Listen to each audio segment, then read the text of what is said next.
Cut. Yeah. Technical difficulties. Why? Maybe you are not tabbed into the... No, this is connected. I think you need to maybe click so you make sure you're in the game actually. You should be. Hello everyone and welcome to the 4th episode of the RENNSPORT Radio Check. It has been a while since the last one. We're finally back, as always, joined by Kim and Morris. Welcome, welcome Hello. to the Lucas Show. Hi. The classic. The Lucas Show. The Lucas Show. I'd watch that. So over the course of this year so far, we have had the open beta on Epic and on Steam as well. So if you haven't noticed or heard about it, we are now on Steam as well. You can join what is called a playtest. So that's for those interested in joining. Feel free to do exactly that. And then recently we dropped a latest update, which was the 9.5 summary, where we added the second community track, Crest Morris. It was a very well-received track by the community. It's just great to see what we have done there. It's made with Nuke Job together. We had him at the summit last year, and we just had a great time there. And he's one of these guys from the modding community who's really bringing up a lot of great content, and it's just a good starting point for us having him in RENNSPORT with these racetrack. And yeah, it's a good start when it comes to all the modding things we have in the pipeline now. We also added the 2024 Aston Martin Vantage AMR. It's a beautiful car. It's one of the best looking GT3 cars out there. And the most interesting thing with this car, for us at least, it's that this is the only digital car of this model, the 2024 one, in any racing game at the moment. So we are quite exclusive on that part. And another fun fact is that it's the same car that won the 24-hour race at Spa this year. So it's a championship-winning, great-looking piece of machine. Unbelievable. Unbelievable. And of course, this also is our first car with Aston Martin. Yep. We are talking about some other cars here and there. There's some... No, to be honest, we have to say having Aston Martin now as a partner and really a licensing contract with these great companies, it's a big thing. Yep. And for sure, it's not just this car. There are several other really great cars in the contract, and we are super happy now having these super famous company as well as partner in RENNSPORT. And there was one third big thing that we added with the new update, which is a way for us to address the driving standards. This has been an issue. We heard about it a lot, and we have taken the first steps into moderating this a bit better and going against those situations. So yes, we added the first tools that allow us to moderate online sessions, which is a very big step. We are also starting to play around with incident configs a bit. So that means that the amount of incident points you get or the penalties you get for being involved in an incident on track are changed or different to what they were before.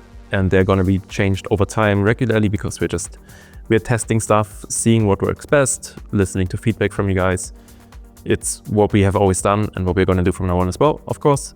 And I just want to highlight to everyone, if you are involved in an incident on track, feel free to join the Discord and create a ticket on the Discord for a dirty driving incident.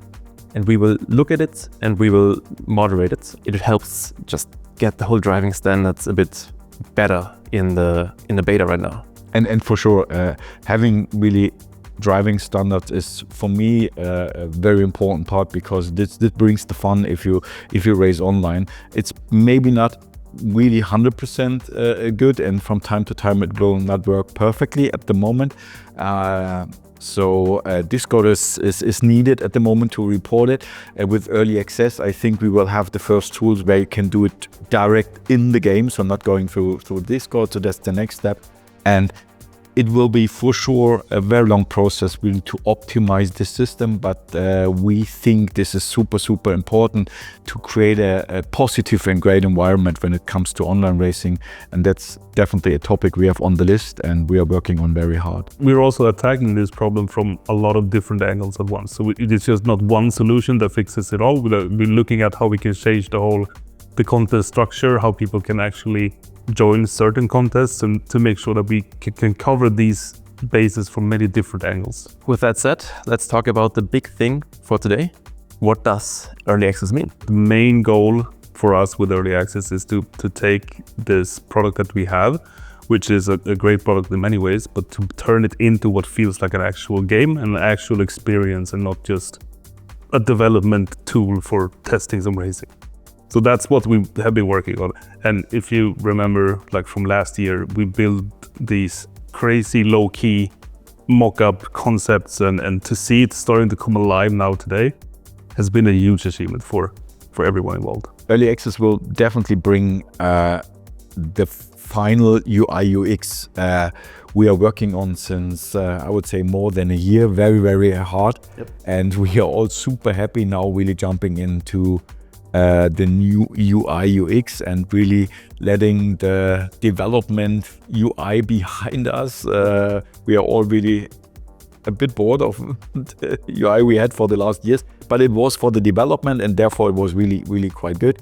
The hard thing is always to imagine, okay, what have we done all the 12 months? Yeah. But it really starts with writing a complete UI UX code for us, really not being limited for the next steps when it comes to the game, and really being super free to optimize things and changing our UI whenever we feel it is needed. Yeah. And that are things you do not see here. So what we see here is, hey, that's a mock-up we made last year, but there's so many things behind the dev team really worked on, and it's just great what we have now. Yeah. So Exactly. I'm going to jump in. We're going to take a look at a couple of screens, not everything, and with the notion that this is still very much under construction. Nothing here is considered to be final. It's just the layout and the structure that we want to have a look at. So as you can see, this is the home screen, the main screen where you end up when you log in for the first time. Immediately noticeable is that we have a car in the garage as a background. This is actually a placeholder. We have a way more detailed and intricate screen planned for this. I think we can show some concepts maybe in the edit phase, which creates this space where we put your car, the car that you value the most, or the last car you drove or something. We can put that as a hero piece in the middle, and then we can have a lot of other cool stuff happening around it. So immediately what you notice with this is that we're trying to work with bigger boxes with visual images to relay what each and every menu option mean. That's like the key when designing this. We want to make it easy and also very understandable, working with bigger assets, bigger boxes for people to, if you maybe use a big monitor and you sit with a controller like I do right now when you're far away from the screen, you need bigger boxes to be able to navigate properly. And what the new UI system also allows us really easily adding other visuals or other things.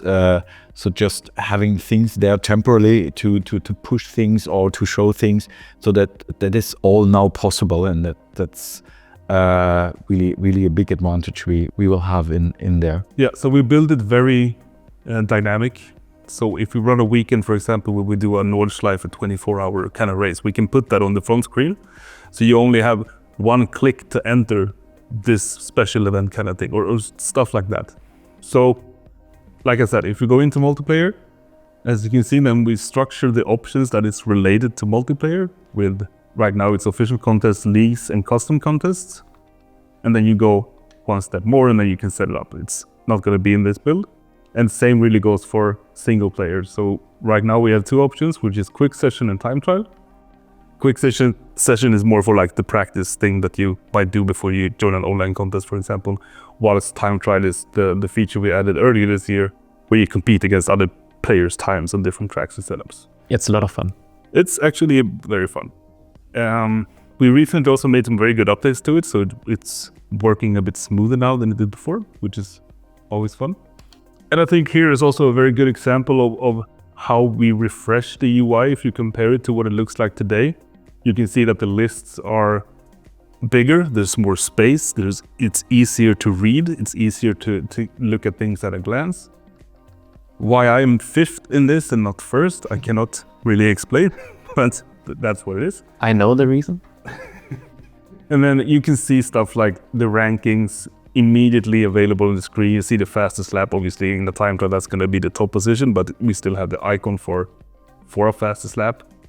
And you can see on the track side that we also added these like small widgets for showing you the conditions of the track, like temperature, time of day. Does this allow for open or fixed setups, for example, and stuff like that. So we're preparing a lot of these systems for future features and future ways that we create contests. So this is just a quick glance at the new UI. This is going to be available in early access in December, but it doesn't stop with that. There's a lot of other stuff coming, and something that we really took into consideration when we planned the roadmap is making sure we have enough time to polish the things that we already have in the game, so we don't leave stuff unfinished. Do we know yet which or what content, how much content we will have in early access? We're adding what you would describe as a slow car, or maybe a more beginner-friendly car, or an easier car to drive. And that is the very, very popular and requested BMW M2 Cup car. So that means it's a beginner-friendly car, and it's also a completely new car class. It doesn't fit into any other classes that we have at the moment. And it's going to be a very good car for, if you're new to racing, this gives you a good chance of practicing driving lines and stuff like that with this car. It's also a very, very fun car to drive. And a great looking car. And a great looking car at that. One more thing that we released earlier this year were the Founders Packs. So as a quick throwbacks, they launched on Epic. You were only able to buy them on Epic, but that changes now with early access, right? Yep. So once we end the playtest on Steam and move RENNSPORT into early access, that means that we can also have Founders Packs on Steam. So if you are solely on Steam and you have seen someone drive around with those incredibly looking Founders liveries, I love them. You can also get them on Steam. Yes, and the Founders Pack also had the Founders Track, which still hasn't been released. We are still working on it. Maybe Morris has some words on this. Yeah, for sure. Definitely, maybe we have to racetrack make a bit bigger, because we have thousands of founders packs and names we have to bring on the racetrack. Yeah, as I said, I think last time when we talked about it in the radio check, so the founders racetrack and the founders island is a bit coming from a crazy idea from us and the art team, really creating something own, where we are not limited when it comes to IPs or licenses. So just building what we have in mind and creating what we would like to do. And this is what the Founders Racetrack or the Founders Island is at the moment. And we are adding stuff all the time at the moment, and there's content coming. The overall idea of the island is growing, and so the island also. So yeah, it's just a great thing where we can throw in all the ideas we have and where we are not limited. It is kind of ready all the time. We are constantly working on it, and it's in the game because it was our testing area for a very long time. So it's a bit the decision, when do we feel ready really to give it first time to the community. But it's just a great playground for us, and then hopefully also for the community. We're gonna add it quite soon, and we're gonna add all of those names that from people that bought the Founders Packs. So that's gonna be on the track. But the way that we see this, like, we have complete creative freedom to do whatever we want with this island. So the way that I look at it, at least, is that it's gonna be under some sort of constant construction. There's gonna be new stuff added to this track. And to think about it, like, there is no end to any possibility to create something really, really cool with this virtual, fictional Ren Land Island kind of thing. So it's a bit the counterpart to all these serious, high branded IP racetracks, where we are not able to do crazy stuff. And this is good, because having these racetracks as closest as possible to reality, this is what we also try to do, and this is what you can see with Spa or Monza, whatever we have here. This is the other part, so really being completely free and doing crazy stuff and creating environments which you normally wouldn't expect or see when it comes to a racetrack. Exactly. So we talked earlier about the content which will be in RENNSPORT, but how does the content work in the early access period of RENNSPORT? Early access will be free for everyone. So it's a free-to-play title. That means that you can go in there on Steam or Epic, download, and just play whatever content that is available in that build. Right now, that means that you can drive every single car on every single track. And the change that we're making with the early access release now is that all cars that we have in the game right now will still be in the game. But if you signed up for an account, you got a GT3 car that you have ownership on. So you have your even and you can track your data. That car is yours to keep.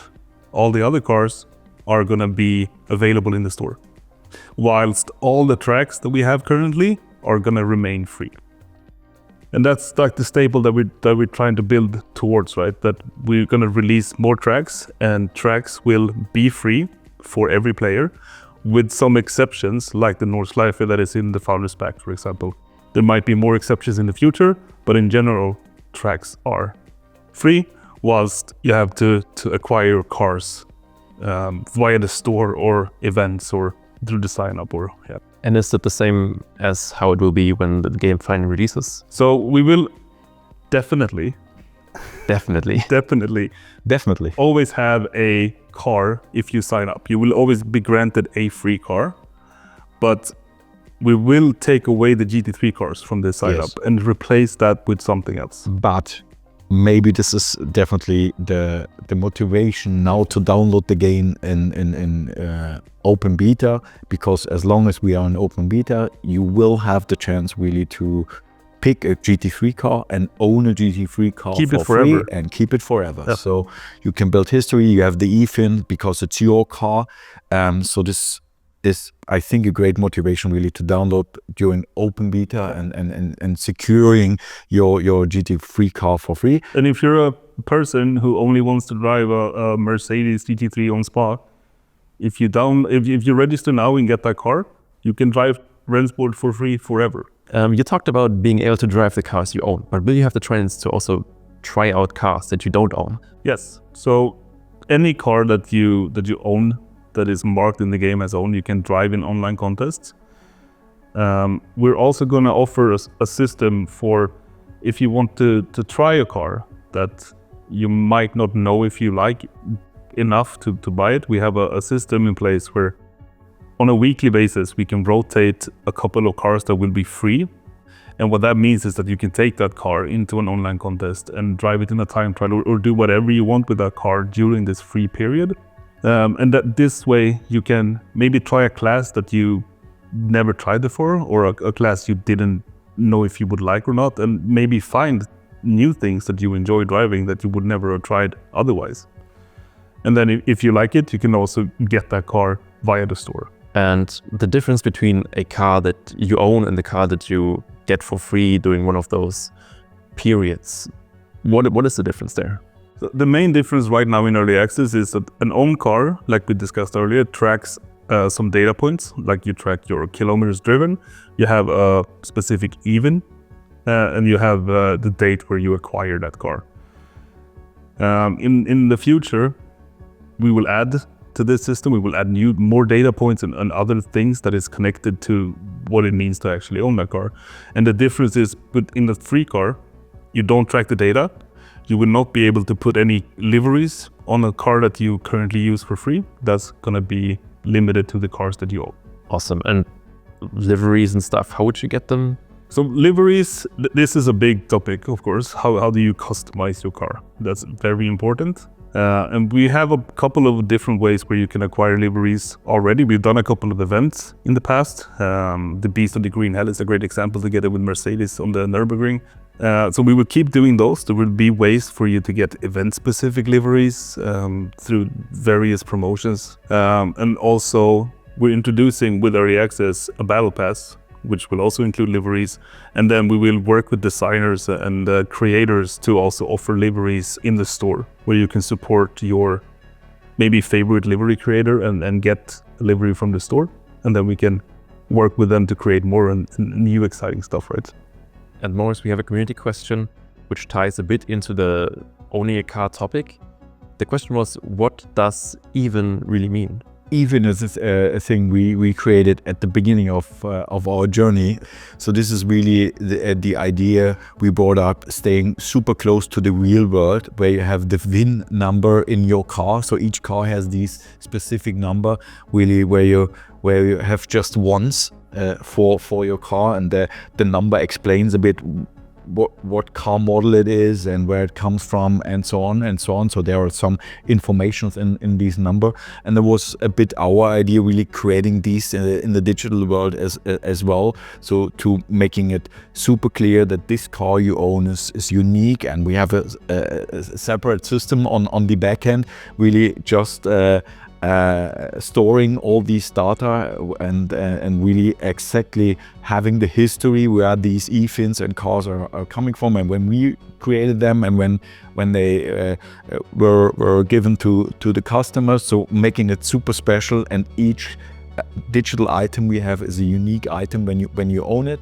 and also really building a bit the bridge, or creating the environment that at a certain point at the later stage we really can connect cars with the real world as well, if we would like to do. So if you could imagine that there is a limited supercar version of a car in the real world, that we connect that with digital twins in RENNSPORT. So really open up a lot of possibilities, and also really creating these special feeling that you have your own digital item where you can create history, and it is the only way for us really to connect a special digital item with the events and on other things. So that was the idea behind. Then Kim, you were talking about we are adding a battle pass with early access. Yeah. What is this?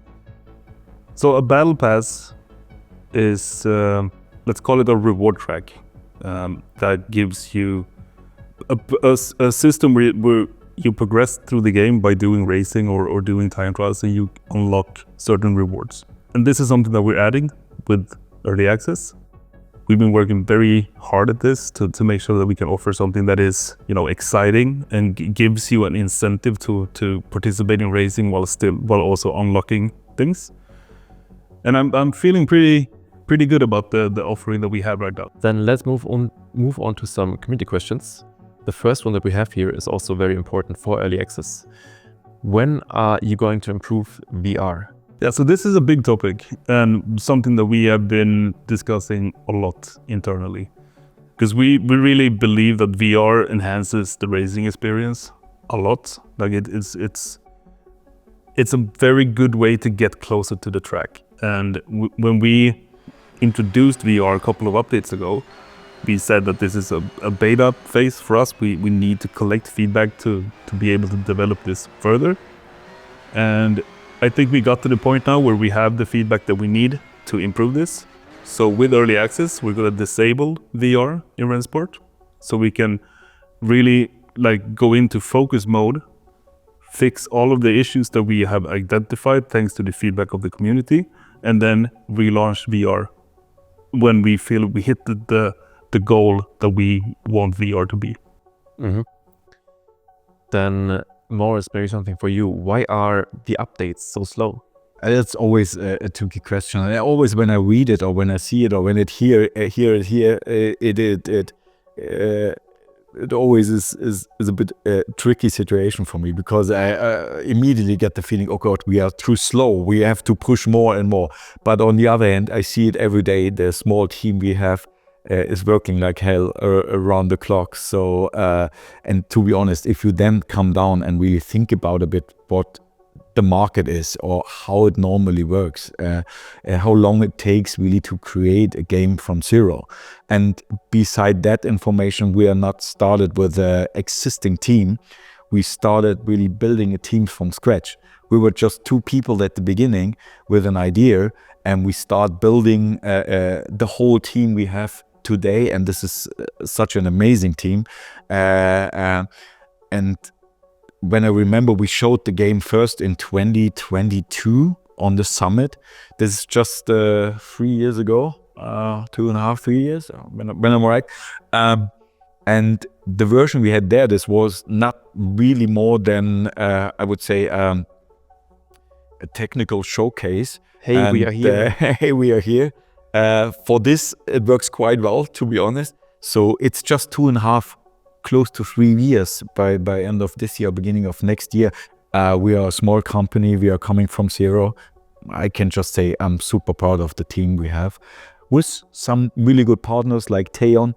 But this is not a team of hundreds and hundreds of people, and therefore the game we have here and the quality we reached it's outstanding, to be honest.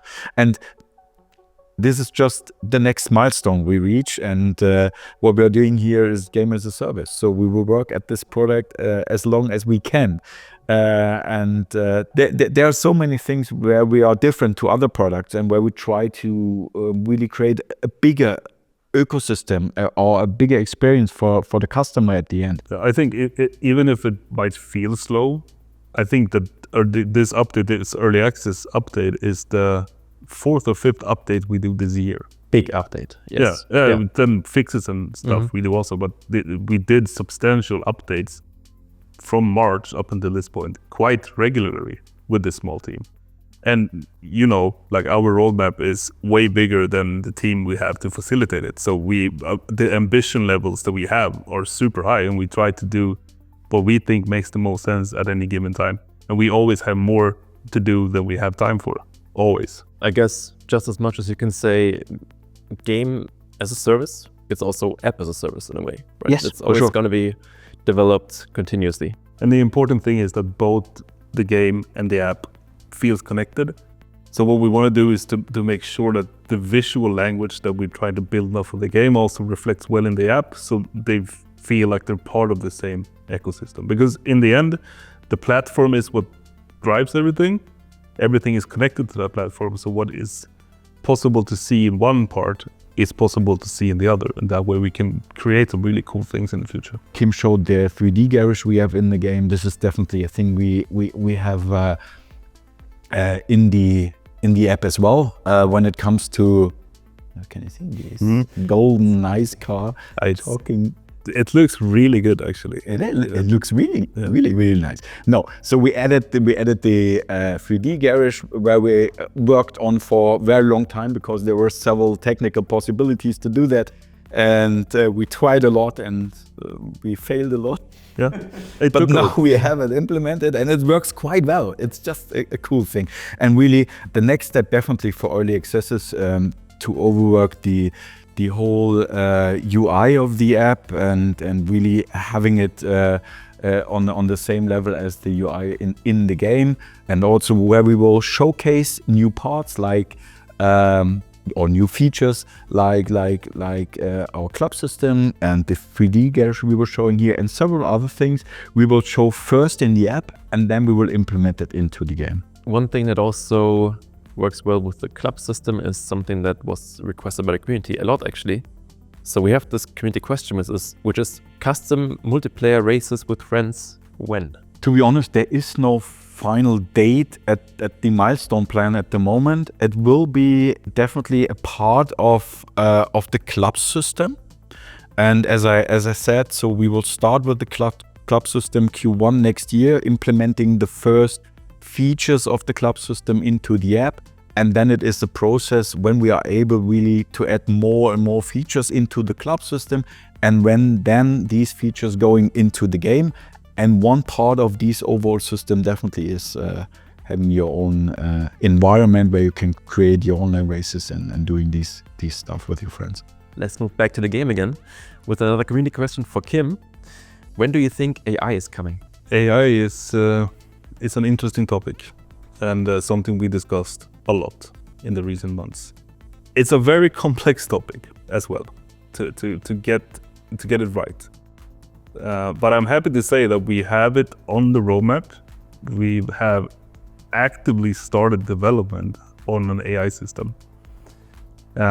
It's gonna take a while for it to really cook. We're aiming it sometime next year, first half of next year, I would say. We have some great ideas and concepts for redefining what a single player experience in a racing game like this could be.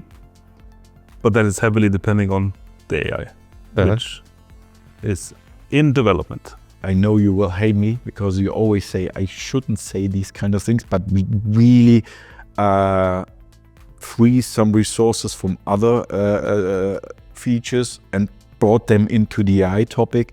We to try to squeeze single player AI into the release for the first half of next year. So this is really the goal, and we are working like hell to make that possible.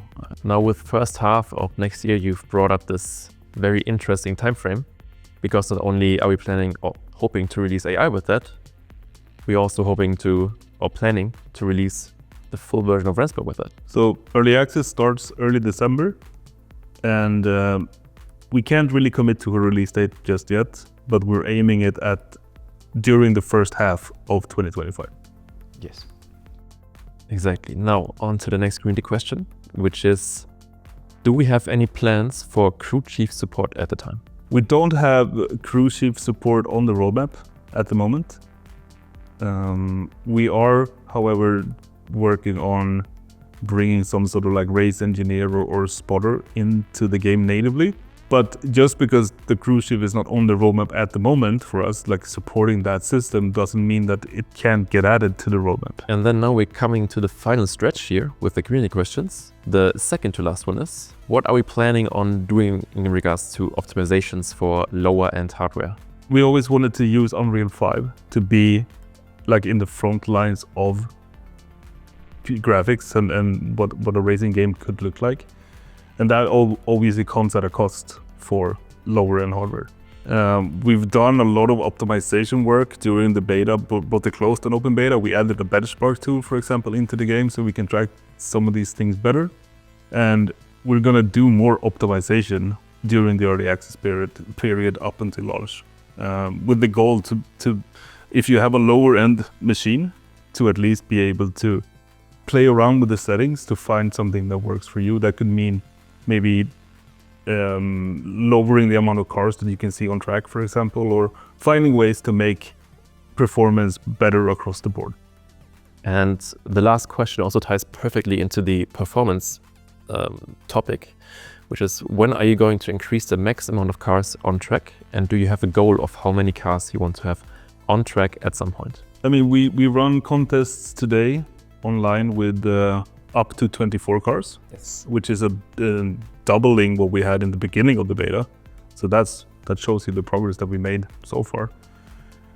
We don't have a specific number in mind. We're like, this is the maximum it will ever get. We will continuously try to make sure we can offer interesting racing where it makes sense to have more vehicles on track.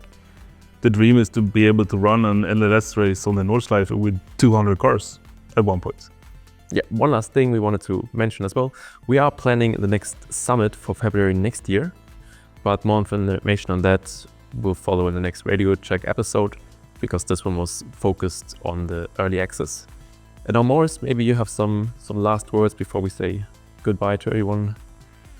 It's always fun sitting together, talking It is to each a lot of other, fun. and we still do it exactly the same way as we always do. This time we are in Munich, not in Malmö, but it's still after a 12 hours working day. So, but it's fun, and it's now time to open a beer, I would say. Looking forward last to word is there are so many other topics we have on the list. You mentioned the summit. There are 2-3 more super exciting new things we would love to talk about. Yep. And therefore we decide not to wait that long as normally to come with the next Radio Check with a lot of great news. Exactly. You've heard it from the boss man himself.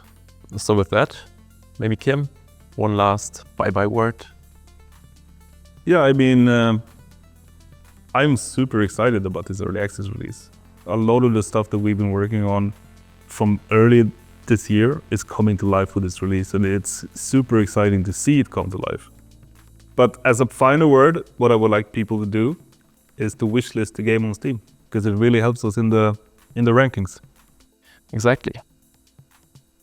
That would be awesome. And now, with that, The next radio check will come very soon. So we will see you next time. And thank you for listening to us just talk away. Yep. See you. Thanks, Lucas. Thank you guys for joining my talk show.